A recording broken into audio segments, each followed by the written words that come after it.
Hello, my dear artists. Welcome to Storytime with Artia. Feel free to sit back, relax, and get yourself a cozy blanket and a nice cup of tea. Today, I will be sharing with you a story of some of the woodland creatures who live in the forest near my home. I hope that you'll enjoy this story that I'm telling you today. And without further ado, here is Benny's Winter Wisdom.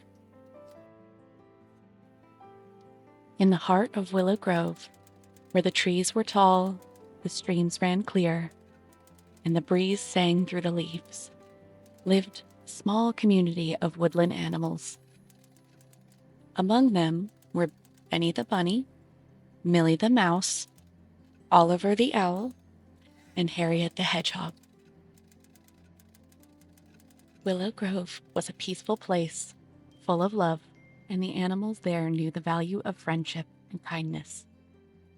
One crisp autumn day, Benny hopped along the edge of the stream, on the way to meet his friends, his nose twitching with excitement. "Just found the biggest, juiciest patch of carrots," he announced. Millie, always curious, scampered over. "Oh, Benny, that sounds wonderful. But should we pick them all now?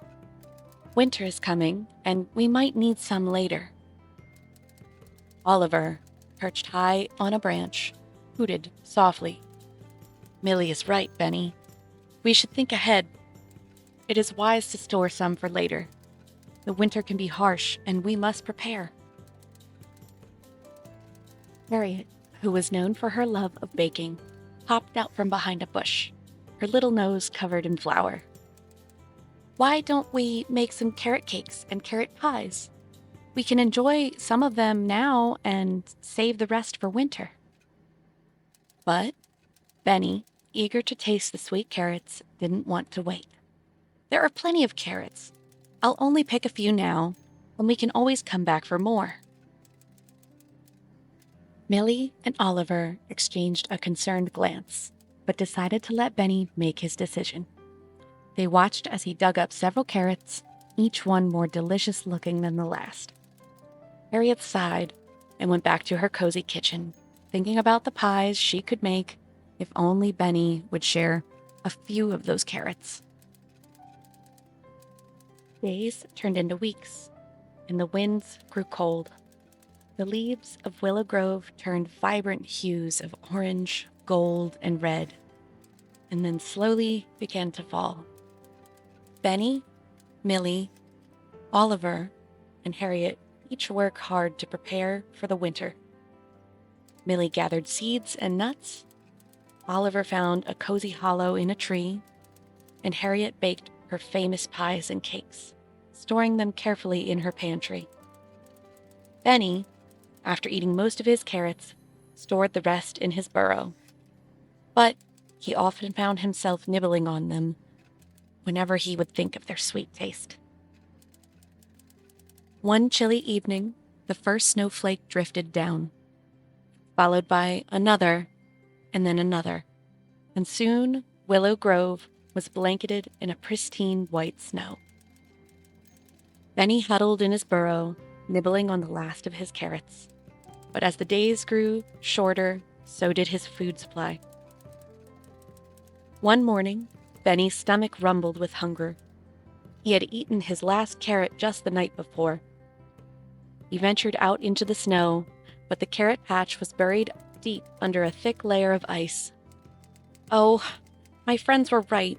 I should have been more mindful of saving for the winter." Desperate, Benny hopped to Millie's, hoping that she might share some of her food. Millie greeted him warmly, but frowned when she saw how thin he had become. "Benny, I warned you about saving your carrots. I don't have much to share, but you can have a few of my seeds." "I know. I'm sorry for not listening." Benny thanked Millie, but the seeds did little to fill his empty stomach. So he went to visit his friend Oliver. Oliver listened to Benny's plight with a wise nod.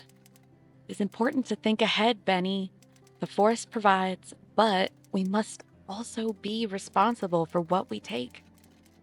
I'll share some of my food, but you must remember this lesson." "I will," Benny said. "I'll be better prepared for next winter." Humbled, Benny accepted Oliver's offer of dried berries and promised to be more careful in the future. But the berries weren't enough to keep him full. So he made his way to Harriet's burrow, hoping she might have some of her famous pies to share.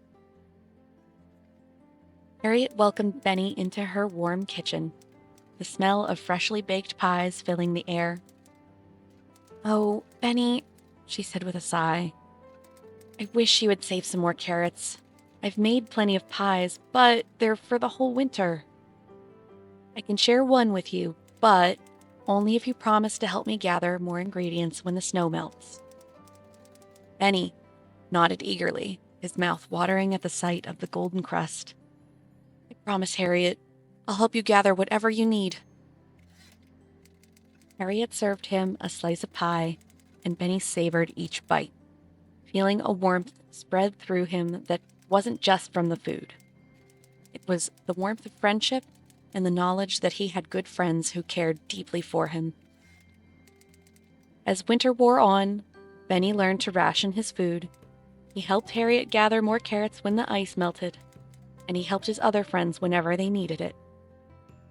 He realized that while Willow Grove was bountiful, it was also a place where each animal had to think not just of today, but of tomorrow too.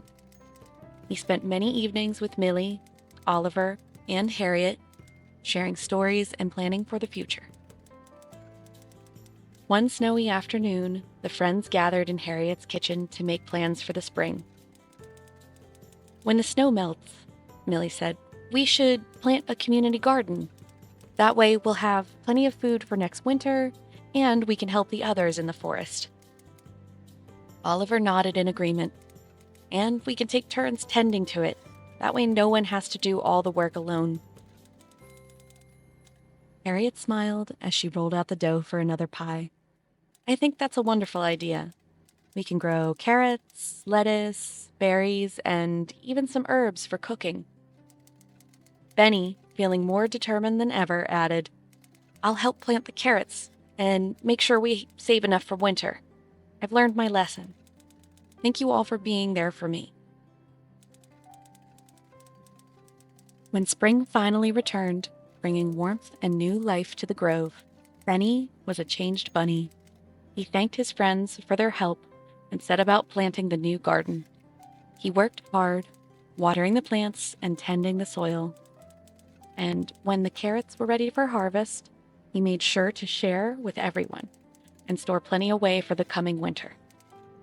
The animals of Willow Grove continued to live in peace and harmony, each one looking out for the others, knowing that their friendship and foresight were the true treasures of the forest. And when the next winter came, they were all well prepared with a pantry full of food and hearts full of warmth and love. The moral of this story is that it's important to enjoy what we have today, but it is just as important to plan and prepare for the future. Caring and thinking ahead not only helps us, but also strengthens the bonds of friendship, ensuring that no one is left hungry or alone. I hope you enjoyed Benny's story, and if you want to hear more stories of Benny, Oliver, Millie, and Harriet, please let me know. I hope you have a wonderful day or a wonderful night. I can't wait to share more stories with you. I love you, my little crafters. I'll see you next time.